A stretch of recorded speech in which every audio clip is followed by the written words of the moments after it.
Guys, അപ്പോൾ ഇന്ന് നമുക്ക് അടിപൊളി റാഗി ലഡു ഉണ്ടാക്കാം.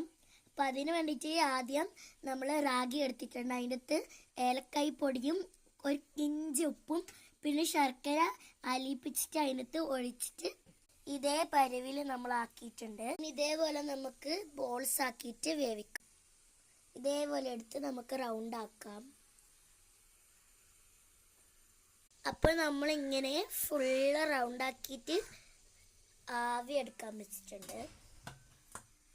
അപ്പോൾ നമ്മൾ കുറച്ച് ശർക്കര പാനി ആക്കിയിട്ടുണ്ട്. അപ്പം നമുക്കിത് അരിച്ചിട്ട് ഒരു പാനിലേക്ക് ഒഴിക്കാം. നമുക്ക് സ്റ്റീം ചെയ്ത ബോഡി ശർക്കര പാനിയിലേക്ക് നമുക്ക് ശർക്കര പാനിയിൽ നിന്ന് മിക്സ് ചെയ്യാം. നമ്മളെ ഇത് റെഡി ആയിട്ടുണ്ടെങ്കിൽ നമുക്ക് സെർവ് ചെയ്യാം. അപ്പോൾ നമ്മുടെ സ്വീറ്റ് റാഗി ലഡു ഇവിടെ റെഡി ആയിട്ടുണ്ട് ഗൈസ്. ഇഷ്ടപ്പെടുന്നെങ്കിൽ